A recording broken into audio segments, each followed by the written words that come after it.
जानते हैं हम लोग विशेष व्याख्यात्मक जानकारी के अंतर्गत भारत के राष्ट्रपति को क्या क्या संवैधानिक शक्ति दी गई है। सबसे पहले जानने का प्रयास करेंगे कि हमारे राष्ट्रपति संविधान के सर्व प्रमुख होते हैं, यानी संविधान के अनुसार सर्वोच्च अधिकार राष्ट्रपति में निहित है, परंतु राष्ट्रपति इन अधिकारों का प्रयोग नहीं करते क्योंकि हमारा देश संसदीय है और यहाँ पर अध्यक्षात्मक पद्धति नहीं है, अर्थात भारत के राष्ट्रपति का निर्वाचन सीधे जनता नहीं करती है, अर्थात उनका निर्वाचन अप्रत्यक्ष रूप से गुप्त मतदान पद्धति द्वारा अनुपातिक प्रतिनिधित्व के आधार पर होता है। ऐसी स्थिति में भारत के राष्ट्रपति में संवैधानिक समस्त शक्तियां होती है, परंतु एक चीज समझना है कि उन अधिकारों का प्रयोग मंत्रिमंडल के प्रमुख के रूप में अर्थात प्रधानमंत्री के माध्यम से वह करता है। इसके बावजूद भी प्रतियोगिता परीक्षा में अक्सर पूछता है कि भारत के राष्ट्रपति में कौन कौन सी शक्तियां निहित है।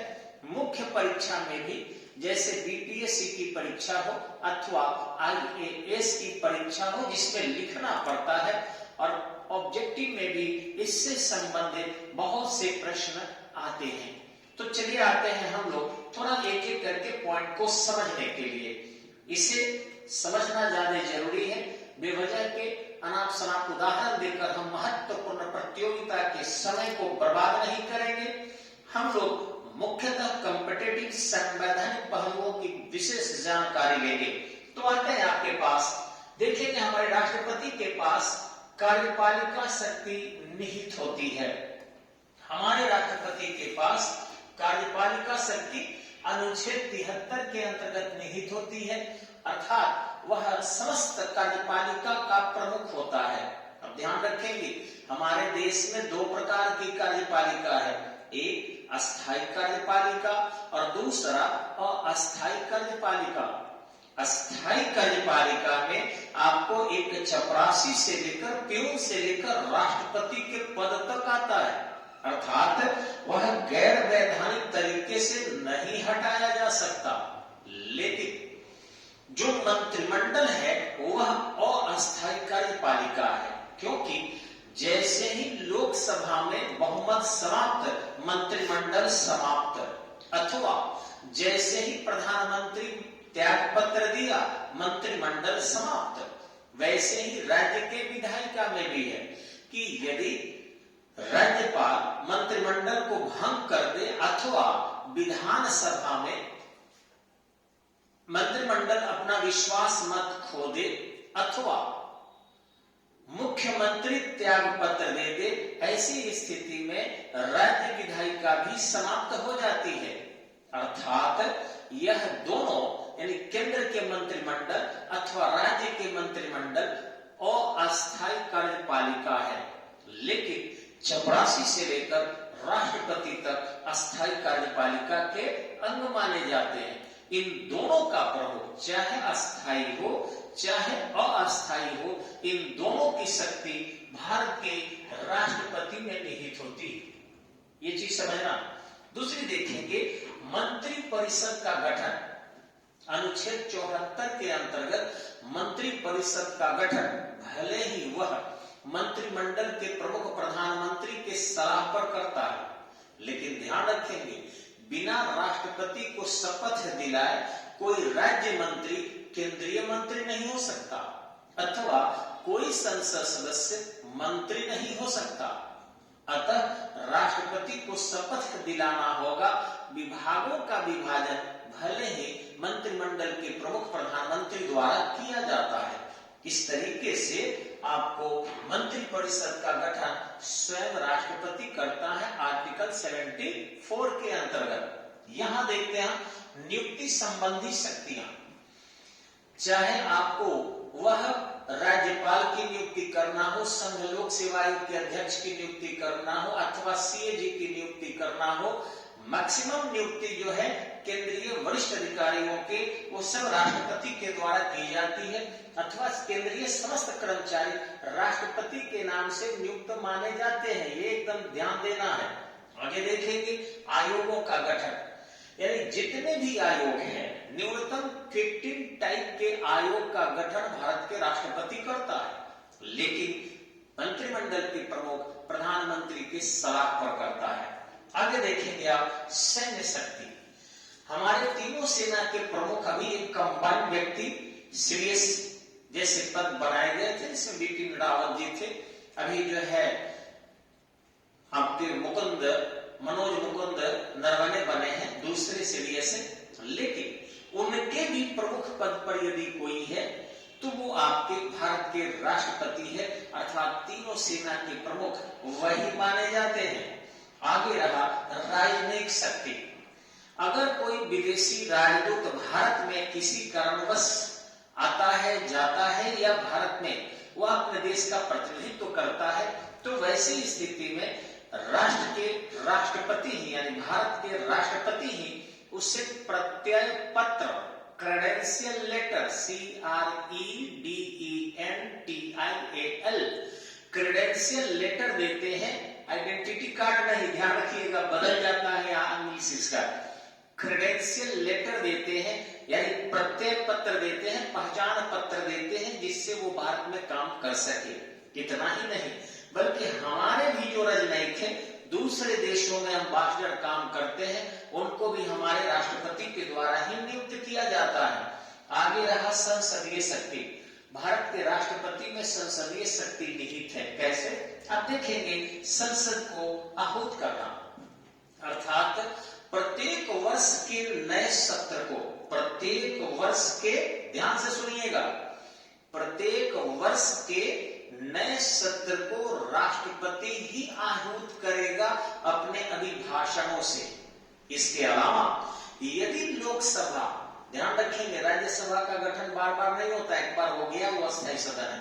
यदि लोकसभा का नवीन गठन होता है, अर्थात लोकसभा भंग हो गई है और उनका चुनाव हुआ है, तो पहली जब भी बैठक होगी उनको भी आहूत राष्ट्रपति ही करेगा, अर्थात राष्ट्रपति के अभिभाषणों से ही लोकसभा का, यानी संसद सत्र का आहूत होता है, स्टार्टिंग होती है, प्रारंभ होता है। आगे है आपका सत्रावसान करना, यदि बीच में सत्र को रोक देना है तो उसके लिए स्पीकर, लोकसभा अध्यक्ष काफी है, लेकिन अगर वह सत्र समाप्त करना है अगले नए सत्र के लिए, अधिवेशन के लिए, तो वो महामहिम राष्ट्रपति के द्वारा ही किया जाता है। आगे देखेंगे एंग्लो इंडियन, जी, अंग्रेजों के प्रतिनिधित्व को सुनिश्चित करने के लिए राष्ट्रपति 2 एंग्लो इंडियन का मनोनयन करता है। वो चुनाव नहीं लड़ते, बल्कि 2 एंग्लो इंडियन जो है उनको मनोनीत करता है। धन विधेयक, ध्यान रखेंगे, धन विधेयक कभी भी लोकसभा में प्रस्तुत किया जाता है, और दूसरी कि धन विधेयक प्रस्तुत करने से पहले राष्ट्रपति के पास जाता है और उनके अनुसमर्थन के बाद ही पास होता है। अब ध्यान रखेंगे, कौन से विधेयक धन विधेयक है, ये स्पीकर निर्धारित करता है, लोकसभा का अध्यक्ष निर्धारित करता है कि कौन सा विधेयक धन विधेयक है। तत्पश्चात वह राष्ट्रपति के पास जाता है और राष्ट्रपति उससे जो है जब तक हस्ताक्षर नहीं करे लोकसभा में वो प्रस्तुत नहीं हो सकता। इस पर डिटेल चर्चा हम करेंगे कि इसमें लोकसभा कितना मजबूत है। लेकिन जितने भी विधेयक राष्ट्रपति के पास जाते हैं, दोनों सदन द्वारा पारित होकर उन सबको या तो हाँ कर सकता है, या वो वापस लौटा सकता है, या पुनर्विचार हेतु वापस करे या रख ले। धन विधेयक ऐसा है कि जो दोनों सदन पारित करके भेजेगी तो राष्ट्रपति को हाँ करना ही पड़ेगा। पता है क्यों? क्योंकि उनके ही पहले सिग्नेचर से वो आता है, और चूंकि वही सिग्नेचर करके पहले भेजेंगे तो किसी भी परिस्थिति में उनको हाँ ही करना होगा।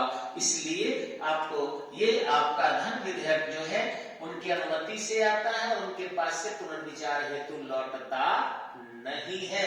अब खास परिस्थिति होगा जब मान लीजिए लोकसभा और राज्यसभा उस धन विधेयक में कोई मैनिपुलेटिंग कर दिया, चेंजिंग कर दिया, तो शायद उस पर कुछ हो सकता है। आगे है संयुक्त सत्र। यदि दोनों सदनों में किसी प्रकार का गतिरोध हो जाए, लोकसभा राज्यसभा में गतिरोध हो जाए, तो वैसी स्थिति में महामहिम राष्ट्रपति दोनों सदनों को संयुक्त सत्र आहूत करने के अधिकार रखते हैं, वो कहते हैं। लेकिन ध्यान रखेंगे, संविधान संशोधन के लिए संयुक्त सत्र नहीं बुलाया जाता, एकदम ध्यान रखना है।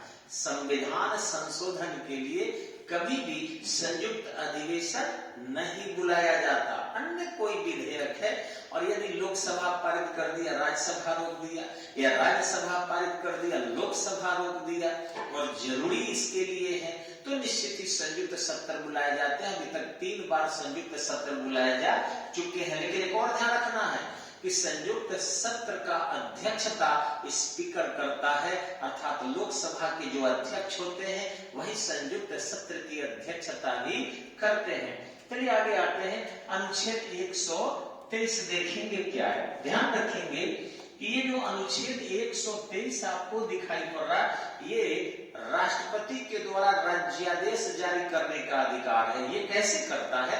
यदि लोकसभा और राज्यसभा इन दोनों में से कोई सत्र में नहीं हो, कोई एक अथवा दोनों सत्र में नहीं हो और कानून बनाना जरूरी हो, तो वैसी स्थिति में राष्ट्रपति राज्यादेश जारी करता है। जनरली 2 कंडीशन में होता है। वह सरकार जो या तो दोनों सदन में बहुमत नहीं रखती है, राज्यादेश के माध्यम से वो चाहती है कानून बनता रहे, चलता रहे, अथवा कई बार इमरजेंसी में भी कानून की आवश्यकता पड़ती है, और वैसी स्थिति में यदि मान लीजिए कि सत्र को आहूत करना, बहस कराना और पारित कराना कठिन हो जाता है, तो फिर आर्टिकल 123 के अंतर्गत राज्यादेश जारी किया जाता है। लेकिन राज्यादेश का लिमिटेशन है कि जैसे ही संसद सत्र शुरू होगा, 6 महीना के अंदर, 6 सप्ताह के शुरू होने के 6 सप्ताह के अंदर उसे पारित करवाना पड़ेगा, अन्यथा वह 6 माह तक मैक्सिमम वैल्यूएबल होगा अगर सत्र आहूत नहीं होता है तो। ये ध्यान रखना है। यानी 123 के अंतर्गत राष्ट्रपति जो राज्यादेश जारी करेगा वो मैक्सिमम 6 माह तक ही वैल्यूएबल है, इससे ज्यादा तक नहीं है। आप बार बार उसमें चेंजिंग लाकर और कई बार राज्यादेश जारी होते रहते हैं, थोड़ा सा परिवर्तन करके, जब कोई न कोई सरकार किसी कारणवश राज्यसभा में अल्पमत में रहती है और लोकसभा में बहुमत में रहती है और दोनों सदन पारित करने में असमर्थ होता है, तो ऐसा किया जाता है। जी जी, आगे है वीटो का अधिकार। ध्यान रखेंगे, राष्ट्रपति के पास किसी भी प्रस्ताव पर निर्णय लेने के 2 अधिकार थे, या तो वो हाँ कर दे या वो ना कर दे। ना करता है तो ध्यान रखेंगे कि जनता पार्टी सरकार ने, श्रीमती इंदिरा गांधी ने एक संशोधन किया था 42वां 1976 में। उन्होंने कहा कि ब्रिटेन की महारानी की तरह भारत का राष्ट्रपति है और कोई भी प्रस्ताव हम देंगे तो हाँ करेगा। लेकिन जनता पार्टी सरकार आई तो उन्होंने थोड़ा चेंजिंग किया और कहा कि नहीं, अगर राष्ट्रपति को हम कोई भी प्रस्ताव देते हैं, कोई भी विधेयक देते हैं, तो वो हाँ कर सकता है या वो पुनर्विचार हेतु लौटा सकता है। लेकिन यदि पुनर्विचार हेतु वो लौटाता है, ध्यान से सुनिएगा, यदि पुनर्विचार हेतु वो लौटाता है और फिर मंत्रिमंडल उसी प्रस्ताव को उसके पास भेजती है, तो वहां राष्ट्रपति हाँ करने के लिए बाध्य हो जाता है। ये ध्यान रखेंगे। आगे थोड़ा सा हम लोग चर्चा करेंगे यहाँ आपके अनुच्छेद 143 के बारे में। हाँ, वीटो हमने चर्चा नहीं किया, थोड़ा सा और एक बार वीटो के अधिकार जो है ज्ञानी जैल सिंह ने भारतीय डाक अधिनियम पर प्रस्तुत किया था। वो कारण क्या था कि वो चाहते थे, इसमें जेबी वीटो इसको कहते हैं, कि अगर राष्ट्रपति चाहे तो तीसरा अधिकार भी प्रयोग कर सकता है। क्या? अगर प्रस्ताव वो हाँ कर देता है तो शायद समस्या उत्पन्न हो सकती है, ना कर देता है तो पुनर्विचार करके मंत्रिमंडल फिर भेज सकती है।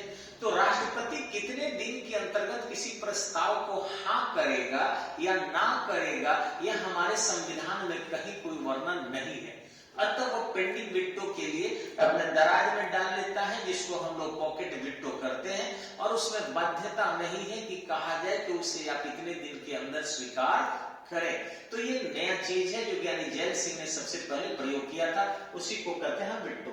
आगे अनुच्छेद 43 है, थोड़ा लंबा वीडियो हो रहा है लेकिन क्या करेंगे, इसको डिटेल समझ ही लेते हैं।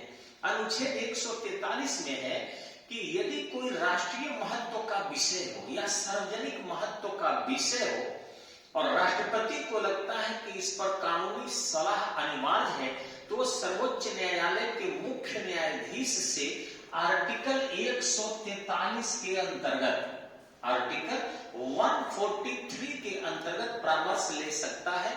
और अभी तक कुल 8 बार परामर्श लिया जा चुका है, 8 बार, 8 टाइम्स। एक बार में मुख्य न्यायाधीश ने परामर्श नहीं दिया था, वह था राम जन्मभूमि बाबरी मस्जिद विवाद। उसने कहा हम अगर कोई राय देते हैं तो एक तो राय देने के लिए बाध्य नहीं है, और दूसरा जो राय देंगे आप मानने के लिए बाध्य नहीं है, तो क्यों हमें हिंदू मुस्लिम में फंसाना चाह रहे हैं बेवजह, इसलिए हम इस पर आपको राय नहीं दे सकते। मात्र एक बार, 8 बार जो है हमारे राष्ट्रपति ने इस आर्टिकल का प्रयोग किया था, और एक बार हमारा chief justice of India president को सेटिस्फाइड नहीं कर सका। आगे देखेंगे क्षमादान की शक्ति। हमारे राष्ट्रपति के पास क्षमादान की शक्ति अनुच्छेद 72 के अंतर्गत है, 72 के अंतर्गत उसमें 3 प्रकार के क्षमादान की शक्ति है। या तो किसी भी प्रकार के अपराध को वो क्षमा कर सकता है, ध्यान रखेंगे, या तो फांसी की सजा हो, या केंद्रीय विषय से संबंधित अपराध हो, या सैनिक दंड हो, इसी पर उसको अधिकार है। इसके अलावा उसे अधिकार नहीं है। अगर राज्य सूची के विषय है और फांसी से संबंधित नहीं है, राज्यपाल अपना निर्णय सुना सकता है, एनफ है। लेकिन फांसी की सजा में सीधे राष्ट्रपति, या फिर सैनिक दंड है सीधे राष्ट्रपति, या फिर आपका कोई केंद्रीय विषय से संबंधित अपराध है सीधे राष्ट्रपति के पास जाता है। अब ध्यान रखेंगे कि कोई भी सजा दी गई हो, उसको यह चाहे तो वो क्षमा कर सकता है, या उसका लघुकरण कर सकता है, और या उसका निलंबन कर सकता है, यानी वो परिवर्तन कर सकता है। किसी को आजीवन कारावास है और वो चाहे तो उसको आजीवन कारावास को कम कर सकता है, घटा सकता है, जिसको हम लघुकरण कहते हैं।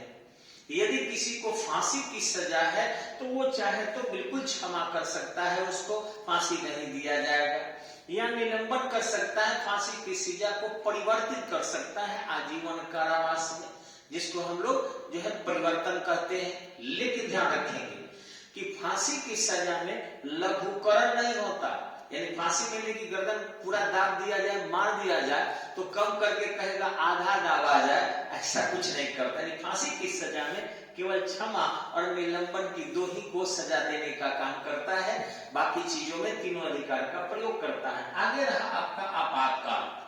आपातकाल ध्यान रखेंगे, आर्टिकल जो है 352 के अंतर्गत आपके आपातकाल है।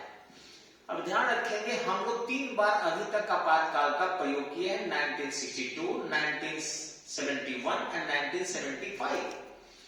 हमारे मूल संविधान में मंत्रिमंडल शब्द नहीं है, योजना शब्द नहीं है, कार्यपालिका है, मंत्रिपरिषद है, मंत्रिमंडल नहीं है। अब ध्यान रखेंगे कि जब श्रीमती इंदिरा गांधी ने 1975 में राष्ट्रीय आपात की घोषणा की ड्यू टू इंटरनल कॉज, तो बहुत से नेता पकड़े गए जो विपक्ष में थे, उनको मारना था, पिटना था वगैरह, एक काला अध्याय था।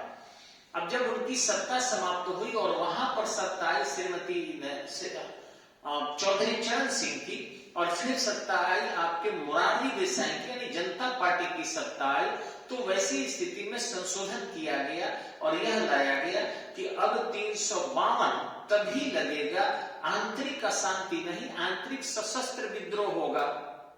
यानी वहां पर अब आंतरिक सशस्त्र विद्रोह शब्द जोड़ा गया, और वहीं पर जोड़ा गया मंत्रिमंडल शब्द पहली बार, जिसमें कहा गया कि मंत्रिमंडल के लिखित अनुसमर्थन के बाद, लिखित अनुसमर्थन के बाद ही राष्ट्रपति ये 352 लगाएगा इंटरनल कॉज पर। और एक और चीज कि कि वो सशस्त्र विद्रोह हो यानी गोली बंदूक वाला हो, वो भारत के किसी राज्य में या किसी क्षेत्र में या संपूर्ण देश में लगा सकता है, लेकिन सशस्त्र विद्रोह होना चाहिए तब, ये ध्यान रखना है। एक चीज और समझेंगे आप कि राष्ट्रपति को किसी ने क्या सलाह दिया है, ये न्यायालय में प्रश्नगत नहीं होता। हम जाके दे, कोई संसद दे, प्रधानमंत्री दे, इसको न्यायालय में नहीं पूछा जाता है। लेकिन एक ध्यान रखेंगे, 352 के अंतर्गत यदि मंत्रिमंडल ने कुछ सलाह दिया है तो ये न्यायपालिका द्वारा प्रश्नगत होगा और पूछा जाएगा कि आखिर किन कारणों से 352 लग रहा है, ये जवाब देना ही होगा। यानी अब इसमें कुछ परिवर्तन कर दिया गया है। आगे देखेंगे आप विशेषाधिकार। राष्ट्रपति को विशेषाधिकार है कि उसे सामान्यवाद में गिरफ्तार नहीं किया जा सकता। हाँ, फौजदारी में हो सकता है, लेकिन दीवानी किसी भी प्रकार की बात हो तो उसे 14 दिन पूर्व लिखित सूचना देनी होगी, अथवा उसके अपने पद के दायित्व के निर्वहन के लिए कोई भी सजा नहीं होगा, क्योंकि पद के दायित्व का निर्वहन वह मंत्रिमंडल के प्रमुख प्रधानमंत्री के सलाह पर करता है, अपने अनुसार कुछ भी नहीं करता। ऐसी स्थिति में उसे विशेषाधिकार है कि उसे गिरफ्तार नहीं किया जा सकता। आगे है आपका पुनर्विचार अधिकार। ध्यान रखेंगे, मैंने पहले भी चर्चा किया है कि राष्ट्रपति जब भी कोई प्रस्ताव जाते हैं, कोई विधेयक जाता है, तो एक बार वो लौटा देता है जिससे उस पर पुनर्विचार हो। लेकिन अगर मंत्रिमंडल उसी फिर विधेयक को या प्रस्ताव को उनके पास भेजती है तो उसे स्वीकार करने के लिए बाध्य हो जाते हैं। ये हमारा रहा मोटे तौर पर भारत के राष्ट्रपति के कुछ उत्तरदायित्व, और रेगुलर क्लास में ज्यादा बृहद एक एक पॉइंट की हम लोग चर्चा करते हैं।